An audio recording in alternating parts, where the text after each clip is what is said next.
오늘 말씀을 들어가기 전에 마치 뭐라 그럴까요? 강의에 앞서서 강의 개요를 좀 설명을 하듯이 오늘 설교의 개요부터 좀 여러분들에게 설명을 해드리고 들어가겠습니다. 오늘 다룰 주제, 우리 그리스도인들이 가장 부담스러워하고 또 가장 예민하게 생각하는 무거운 주제입니다. 바로 헌금입니다.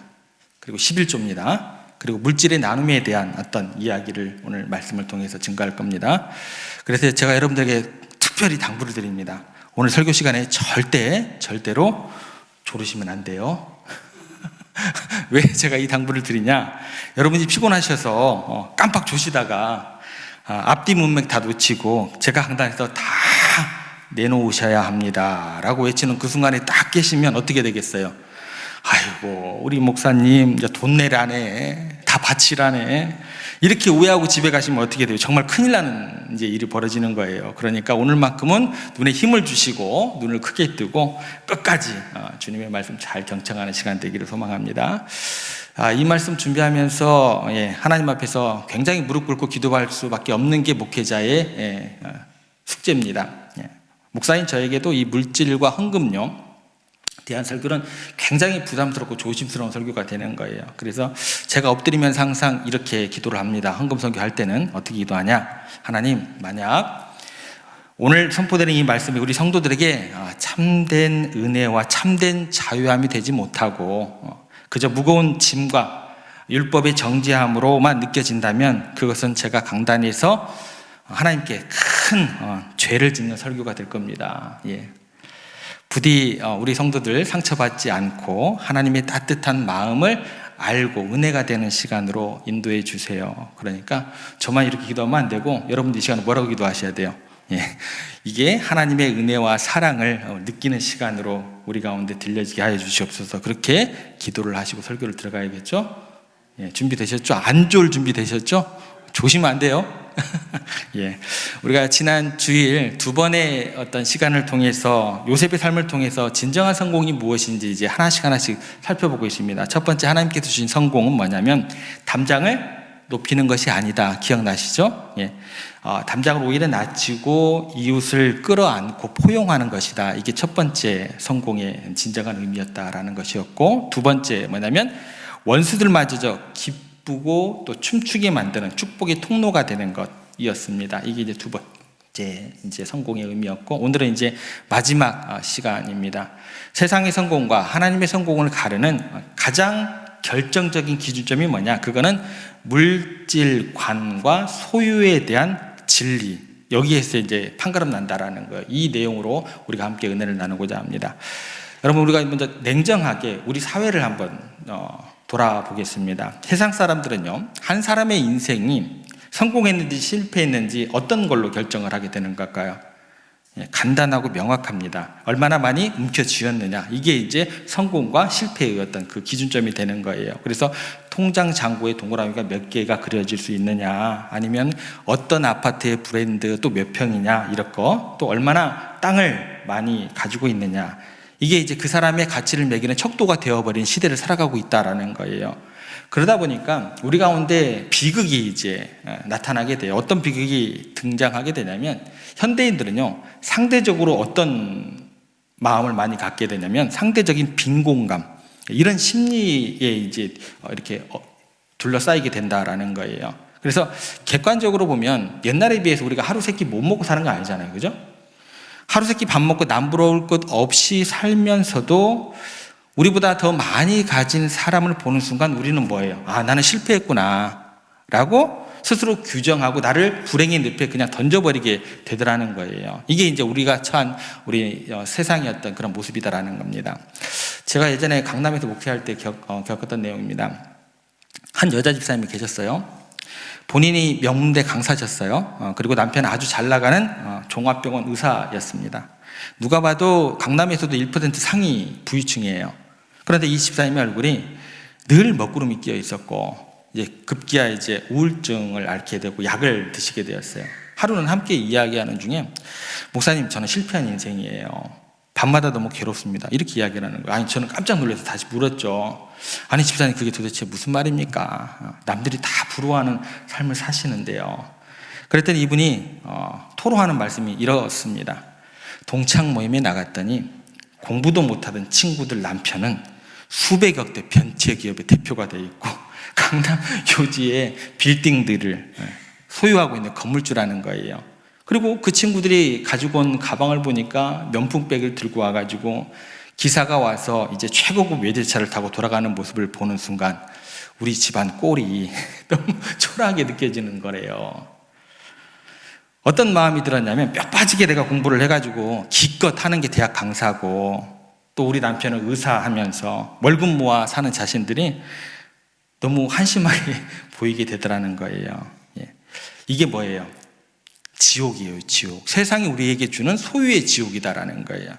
어떤 작동의 원리가 주어지면 채워도 어떻게 돼요? 만족함이 없는 밑빠진 독이에요. 바닷물 마시면 갈증이 해결되는 게 아니라 어떻게 더 갈증이 느끼는, 이제 세상이 주는 우리에게 갈증이 되다라는 거예요.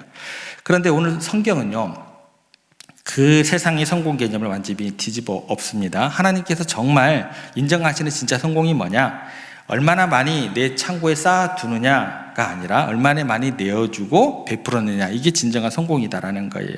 그래서 오늘 21절하고 23절 말씀을 보시면 어떤 배경으로 21절하고 23절이 시작되냐면 요셉이 이제 아버지 야곱과 고향의 가족들을 애굽으로 이제 불러들이기 위해서 거대한 프로젝트를 이렇게 진행하고 있는 그 장면이 21절, 23절이에요. 근데 이 구절을 우리가 한번 같이 읽을 텐데 여기서 여러분들이 찾아야 될 동사들이 있어요. 어떤 동사들이 계속해서 나오는가? 그것을 어떤 동사들을 찾아 나가면서 같이 한번 읽어보겠습니다. 21절, 23절 같이 한번 읽어보겠습니다. 이스라엘의 아들들이 그대로 할셈 요셉이 바로의 명령대로 그들에게 수레를 주고 길 양식을 주며 또 그들에게 다 각기 옷 한 벌씩을 주되 베냐민에게는 은 300과 옷 5벌을 주고 그가 또 이와 같이 그 아버지에게 보내되 순나기 10필에 애굽의 아름다운 물품을 실리고 암나기 10필에는 아버지에게 길에서 드릴 곡식과 떡과 양식을 실리고. 어떤 동사를 찾으셨어요? 찾으셨어야 돼요. 진짜 찾으셔야 돼요. 이 짧은 세 구절 아닌데요, 요셉의 행동을 묘사하는 동사들의 흐름을 굉장히 주의 깊게 여러분들 주목해 보셔야 돼요. 수레를 주고 양식을 주며 옷 한 벌씩을 주되 베냐민에는 은 300과 옷 5벌을 주고 그 아버지에게 보내되 애굽의 아름다운 물품을 실리고 곡식과 떡과 양식을 실리고. 계속돼서 반복되는 행동이 뭐예요? 주고 베풀고 내어주고 가득 실어서 떠나 보내는 것, 이거 이야기의 전부입니다. 여러분, 지금 요셉이라는 사람은요, 이집트의 대제국의 2인자입니다. 그러니까 마음만 먹으면 엄청난 부자가 될 수 있어요. 세계적인 부자가 될 수 있어요. 어마어마한 자기 부를 쌓을 수 있는 그런 권력을 가지고 있어요. 심지어 눈앞에 있는 사람들은 누구예요? 과거에 자신을 노예로 팔았던 원수들입니다. 힘을 이용해가지고 원수들의 재산까지 싸그리 다 뺏어버릴 수가 있어요. 그죠? 복수의 칼을 눌러서 그들의 재산까지 남김없이 뺏어도 누가 뭐라고 할 사람 없어요. 그 정도로 능력도 있고 힘이 있은 요셉이었습니다. 그런데 요셉의 행동을 보세요. 권력의 정점에서 자신을 판 자들에게 복수할 기회를 찾지 않습니다. 오히려 그들에게 어떤 기회를 찾고 있어요? 베풀 기회. 이걸 찾고 있다라는 거예요. 그 막대한 제국의 재물을 자신의 개인 궁구에 차곡차곡 쌓아두고 권력을 즐기는 것이 아니라 어떻게 하면 이 풍성한 것들을 밖으로 흘려보낼까라는 것을 고민했던 요셉의 모습이 우리 가운데 나타나게 됩니다. 그럼 세상의 부자들은 어떤 원리를, 마음을 가지고 작동을 하게 될까요? 세상의 부자들. 재물이 생기면 어떻게 해요? 그들은요, 창고가 부족해질 거잖아요. 그럼 어떻게 돼요? 창고를 헐겠죠. 그리고 더 높고 튼튼한 창고를 지어 올리는데 세상적인 어떤 부자들은 혈안이 될 거예요. 그리고 그곳에 은과 금이 가득 쌓이는 걸 보고 어떻게 해요? 바라보며 즐거워하겠죠. 그것이 세상이 말하는 성공이더라는 거예요. 그런데 하나님께서 세우신 진짜 성공자는 이렇게 다르더라는 거예요. 하나님의 사람들은요, 재물이 주어질 때 창고의 벽을 어떻게 돼요? 허물어 버리는 거죠. 그 창고의 문을 활짝 열어 젖히고 굶주림에 지쳐 찾아온 형제들의 텅 빈 수레를 가득 채워주더라. 예, 이게 이제 우리 가운데 주는 도전이더라는 거예요. 그래서 요셉이라는 사람은요, 자기 혼자 받은 은혜를 독식하고 썩히는 고인물이 되지 않았습니다. 예. 그는 하나님께서 부어주신 그 거대한 은혜를 메마른 세상을 향해 흘려보내는 거룩한 통로가 되었다라는 거예요. 유통자가 되었다는 것이죠. 그래서 움켜쥐는 자가 아니라 자꾸만 손을 펴서 베푸는 사람, 이것이 하나님께서 칭찬하시는 진짜 성공자의 모습인 줄 우리가 기억했으면 좋겠습니다. 이 거룩한 나눔의 기쁨을 누렸던 미국의 기업인 한 분을 좀 먼저 소개를 해보겠습니다. 현대식 불도저하고 거대 중장비를 최초로 발명하고 제조했던 기업가 RG 르투르노라는 분입니다. 그가 세운 중장비 회사가요, 전 세계적으로 엄청난 대성공을 거두게 됩니다. 그래서 어마어마한 돈이 쏟아져 들어오기 시작했어요. 그때 르투르노 회장이요, 아주 놀라운 결단을 하나 내리게 됩니다. 보통 우리 그리스도인들은 수입의 10분의 1을 하나님께 뭘로 드려요? 11조로 드리게 됩니다. 그런데 이분이 사업이 막 커지니까 자신의 수입 중 10%만 자신이 생활비로 가지고 나머지 90%를 10의 9조를 하나님 나라와 가난한 자들을 위해서 다 흘려보내기로 결단을 하게 됩니다. 그래서 실제로 그가요, 평생 동안 번 수조 원에 달하는 재산의 90%를 교회를 세우고 학교를 짓고 선교사들을 파송하고 가난한 나라의 빈민을 구제하는 데 아낌없이 다 내어주는 삶으로 그렇게 살았다라는 거예요. 그러면 이런 얘기를 딱 하면 여러분들 가운데 속으로 이렇게 생각하는 분들이 계실 수 있습니다. 어떤 생각을 하게 되냐면, 에이 목사님, 수조 원을 버는 세계적인 어떤 재벌인데 그중 10%만 남겨서 자기가 가져도 일반인은 평생 만져보지도 못할 어마어마한 돈 아닙니까?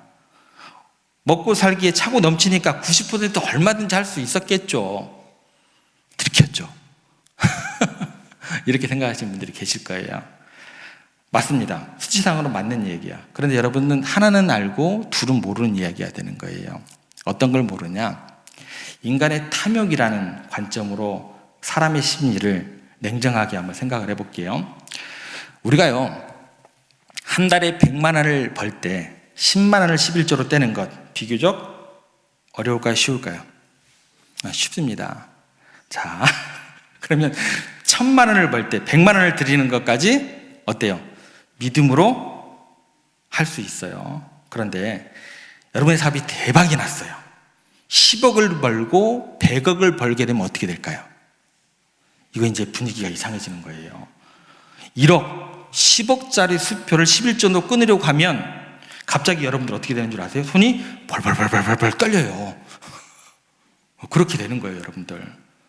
이 돈이면 내가 강남에 아파트를 한 채 살 수 있는데, 이 돈이면 내 사업을 2배로 키울 수 있는데, 이게 금액이 커지면 커질수록요, 이게 쉽지 않아요, 여러분들. 탐욕이라는 것이 우리를 굉장히 힘들게 만들더라는 거예요. 그러니까 금액이 커지면 커질수록 헌금하기가 어떻게 되는 줄 아세요? 더 힘들어지고요, 아까워지는 것이 뭐예요? 제 욕심이에요, 제 욕심. 여러분들은 안 그래요? 이게 인간들의 욕심이다라는 거예요.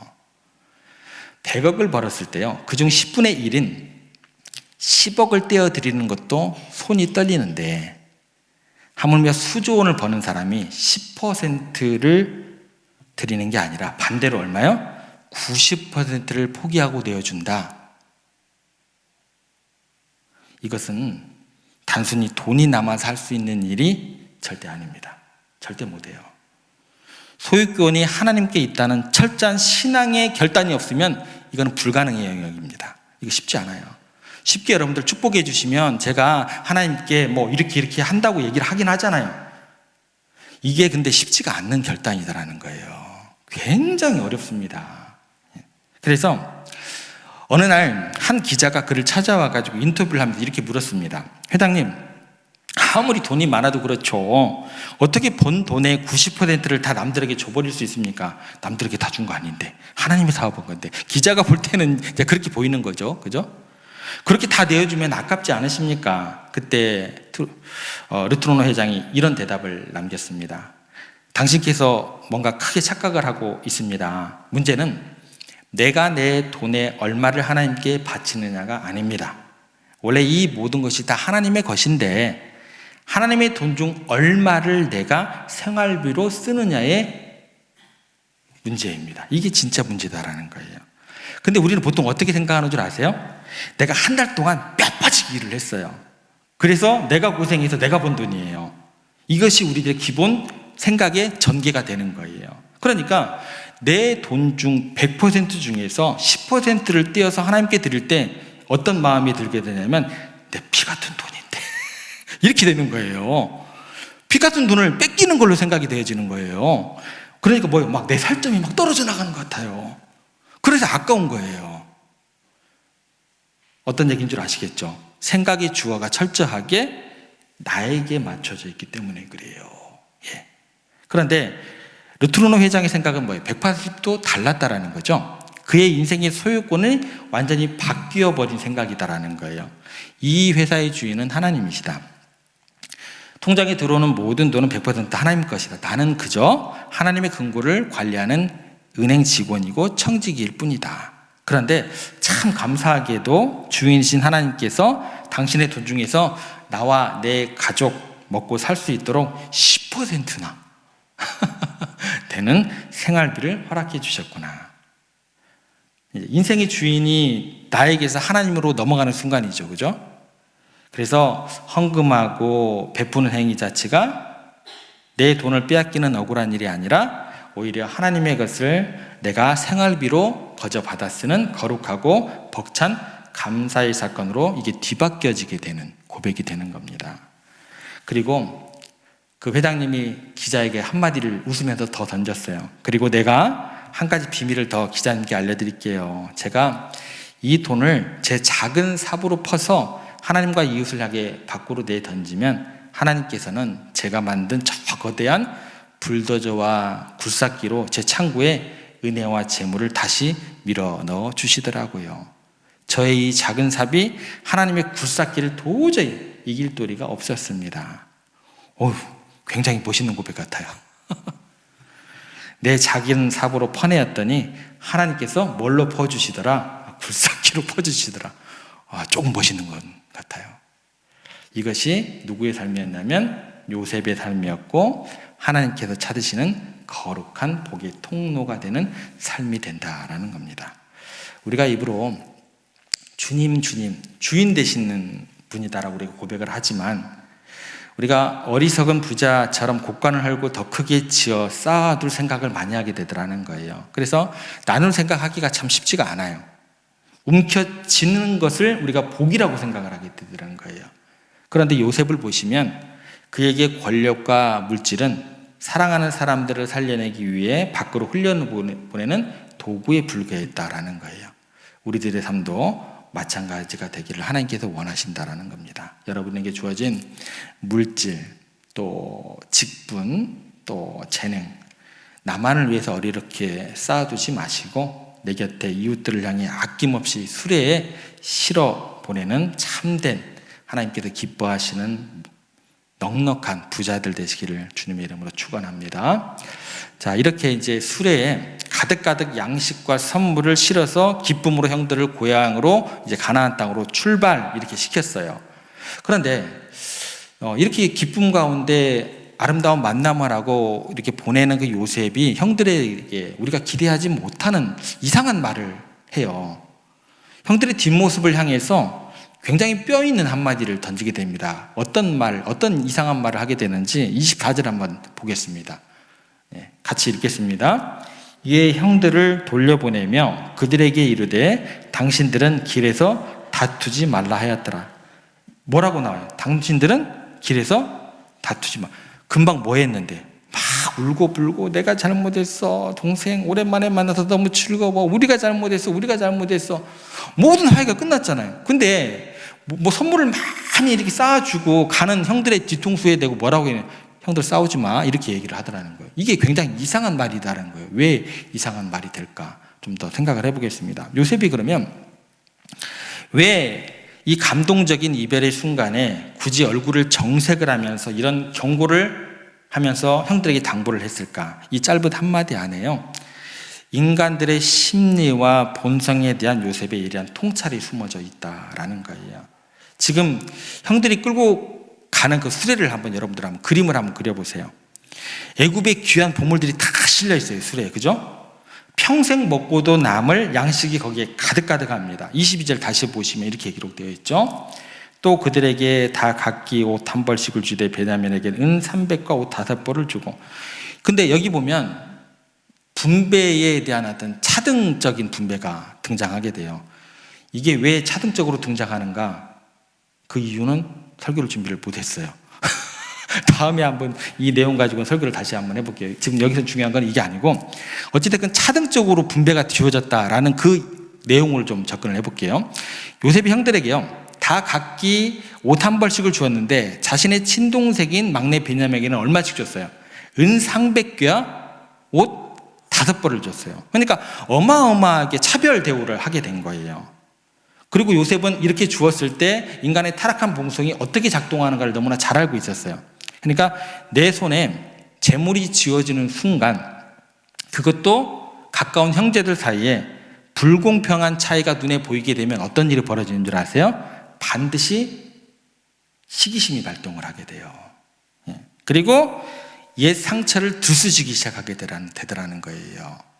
그래서 고향 가나안으로 돌아가는 그 멀고 지루한 사막길 위에서 형들 사이에 필연적으로 과거의 죄책감과 책임 전가가 터져나올 수밖에 없었던 것을 요셉이 알고 있었던 거예요. 그래서 이런 다툼이 일어날 걸 요셉이 인지를 하고 형들에게 강력하게 경고하면서 당부를 하는 거예요. 먼저 장남 루벤이 옛날 일을 꺼내면서 동생들을 막 뭐라고 했겠죠. 거봐 내가 22년 전에 요셉에게 죄 짓지 말자고 했냐 안 했냐.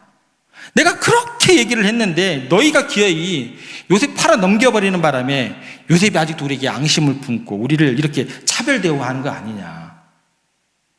루벤이 먼저 시작을 했겠죠. 그러면 동생들이 형들이 하는 얘기니까 예, 형님 말씀이 옳습니다, 그렇게 듣고 있었을까요? 그러지 않아요. 형들에게 지지 않고 맞받아 치겠죠.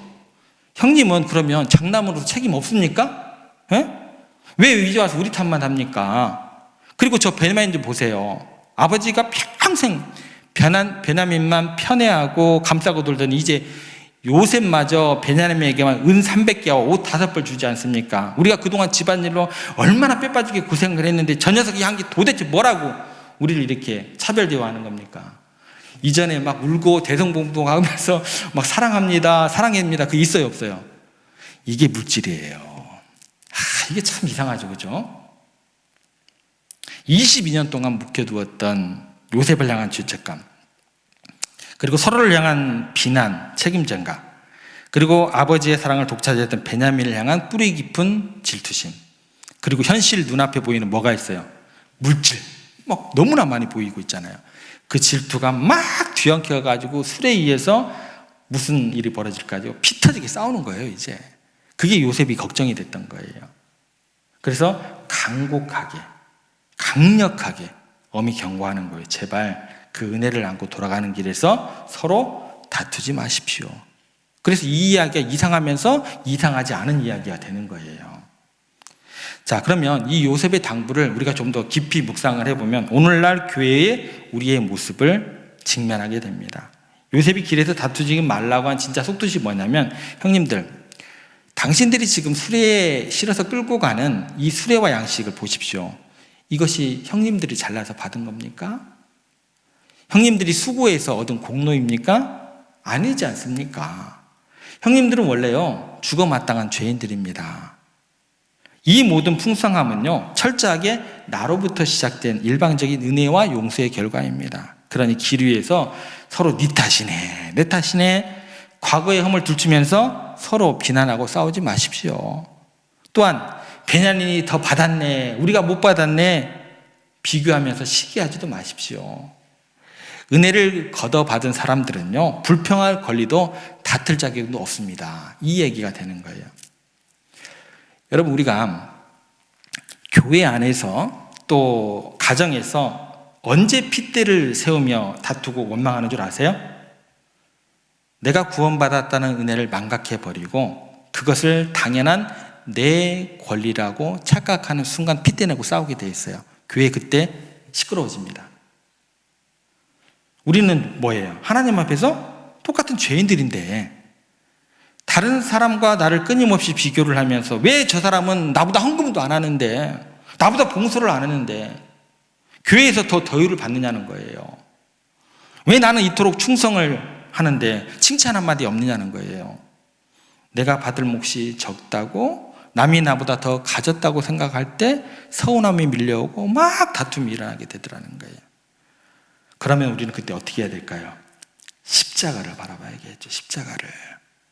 죄로 인해 영원한 형벌을 받아 마땅했던 우리가 오직 예수 그리스도의 피 흘리신 은혜로 값없이 구원이라는 열차, 수레에 올라탔잖아요.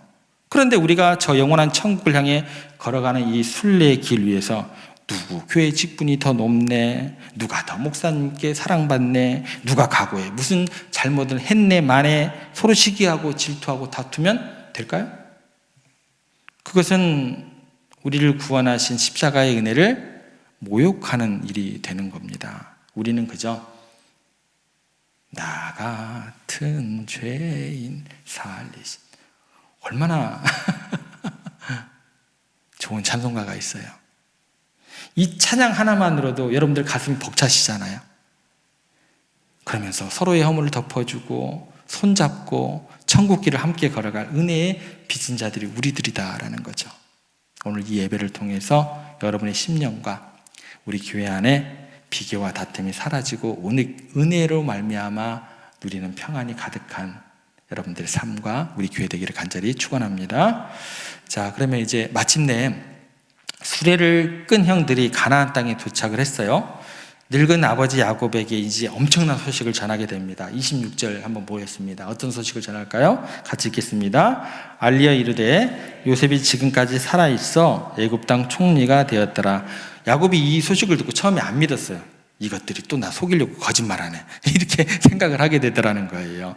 어리둥절하고 멍하니 서 있었습니다. 그리고 난 다음에 27절, 28절을 한번 같이 한번 읽어보겠습니다. 그들이 또 요셉이 자기들에게 부탁한 모든 말로 그에게 말하며 그들의 아버지 야곱은 요셉이 자기를 태우려고 보낸 수레를 보고서야 기운이 소생한지라.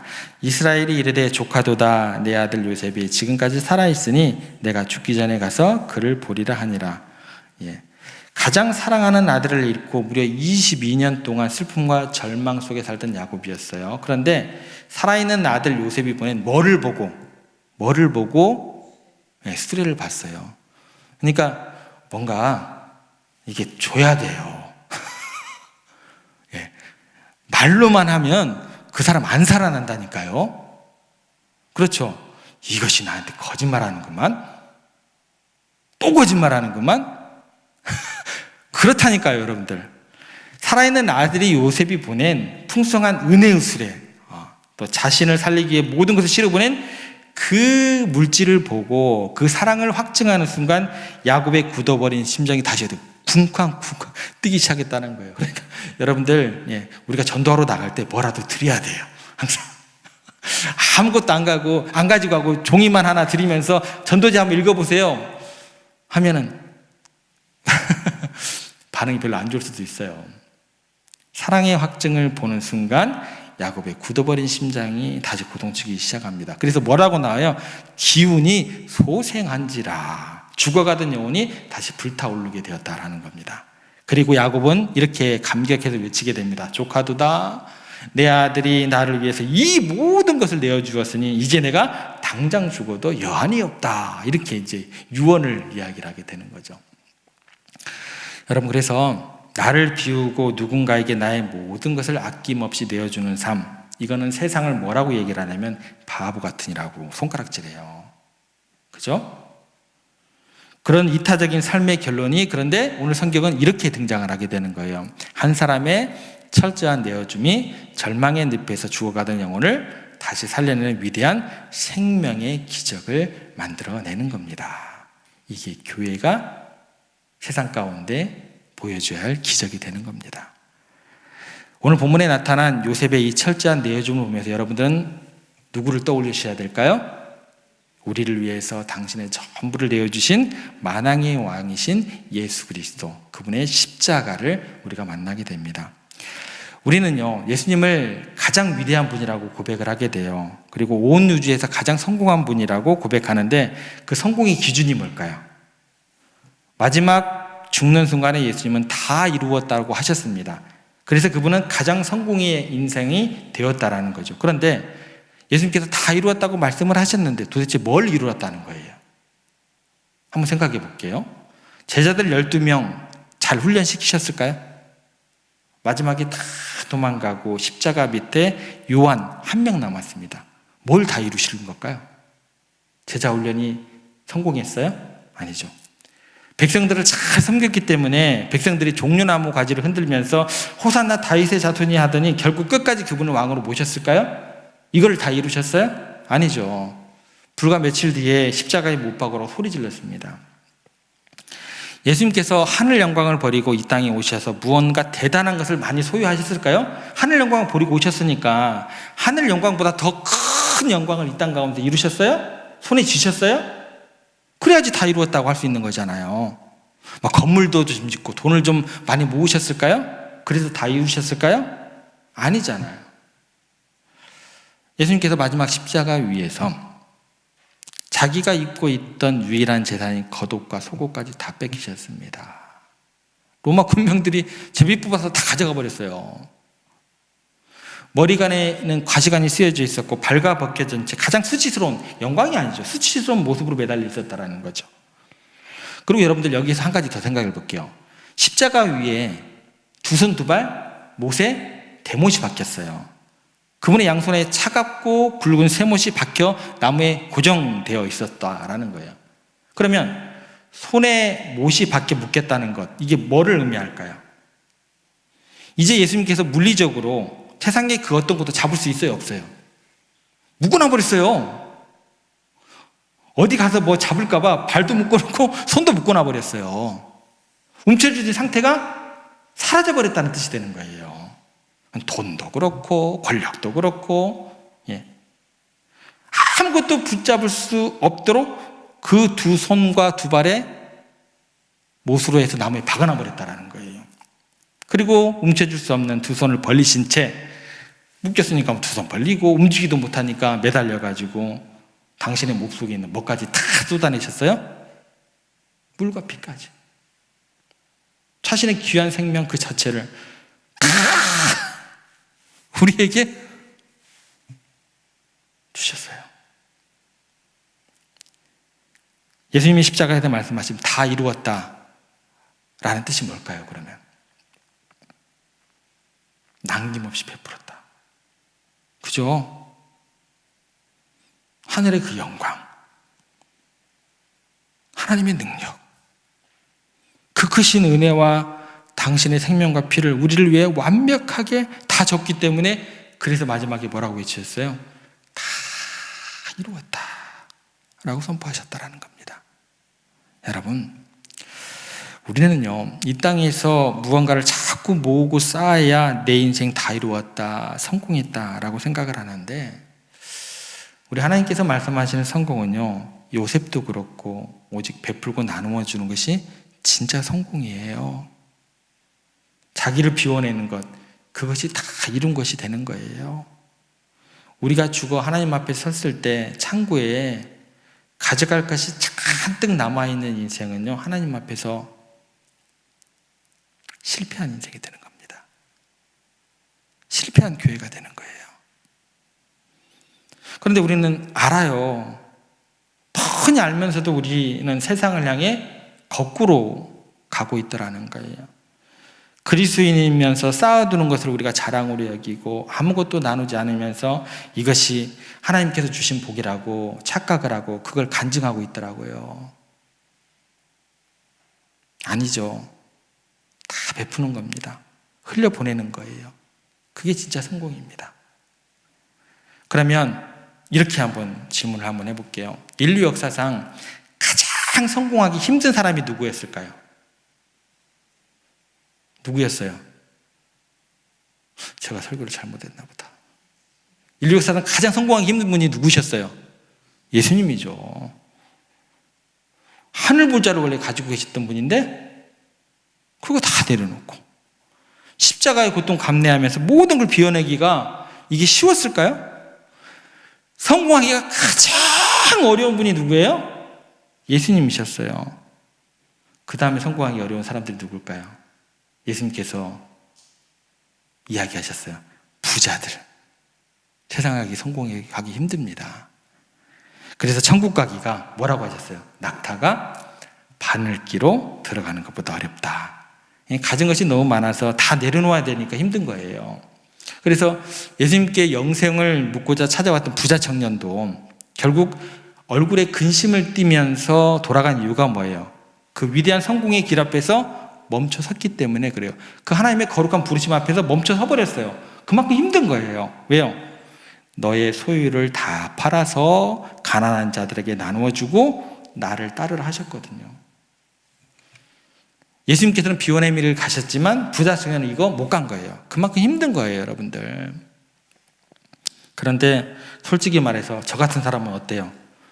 굉장히 쉽죠. 여러분들도 그렇게 어려운 길 아니에요. 우리가 뭐 대단하게 뭐 움켜쥐고 있는 거 없잖아요. 안 그래요?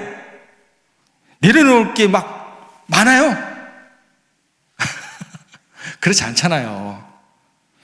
그냥 우리 주님께서 우리에게 허락하신 것 감사함으로 줄 게 있으면 조금씩 나누어 주면 되는 게 우리의 삶이잖아요. 얼마나 쉬워요. 그러니까 여러분, 세상적인 방법으로 성공해서 높은 자리에 올라가는 거 힘들어요. 내가 기도한다고 되는 게 아닙니다. 어려워요. 정말 어렵지만 예수님 우리가 제대로 믿고 성경적인 성공자 되는 건 뭐예요? 너무나 쉬워요. 너무나 쉬운 거예요. 어차피 놓고 갈 거, 어차피 이때에 두고 가면 없어질 거, 어차피 땅속에 묻히면 썩어질 거, 내 욕심에 쌓아두지 않고 하나님 나라와 영광을 위해서 또 이웃을 위해 기쁘게 베풀고 나누고 내 손에 박힌 모처럼 세상의 미라 다 내려놓고 깨끗하게 우리 주님께 안긴다면 그것이 얼마나 위대한 인생이 되겠습니까? 그것이 얼마나 영광스럽게 예수님의 뒤를 따라가는 진짜 성공자의 삶이 되겠습니까? 우리가 3시간 동안 요셉의 이야기를 통해서 진짜 성공이 무엇인지 우리 마음 가운데 새겼습니다.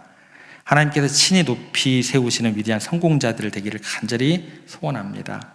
이제 세상의 성공자들처럼 담장을 높이지 마시기를 부탁을 드리겠습니다. 그리고 모든 사람을 가까이 품을 수 있는 넉넉한 분들이 되시기를 부탁을 드리겠습니다. 그래서 오늘부터 당장 굳어진 얼굴 다 푸십시오.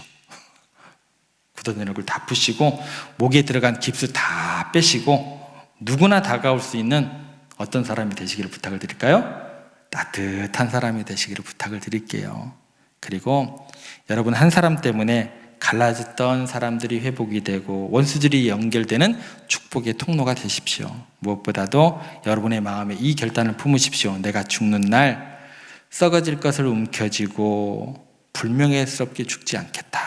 십자가 예수님처럼 남김없이 다 내어주고 다 이루었다고 고백하면서 영광스럽게 우리 주님께 가겠다. 이런 분들이 우리 교회에 많이 나오기를, 이 땅 가운데 이런 크리스찬들이 많이 나오게 되기를 간절히 소망합니다. 나의 90%를 내어주었던 르트루노 같은 사람들이 바로 여기 계신 여러분들 가운데 나오기를 소망하고 요셉처럼 정말 하나님께서 높여 세우신 최고의 총리대시 같은 성공자들에게 여러분의 자녀들 가운데 넘쳐나게 되기를 우리 구주 예수님의 이름으로 간절히 축원합니다.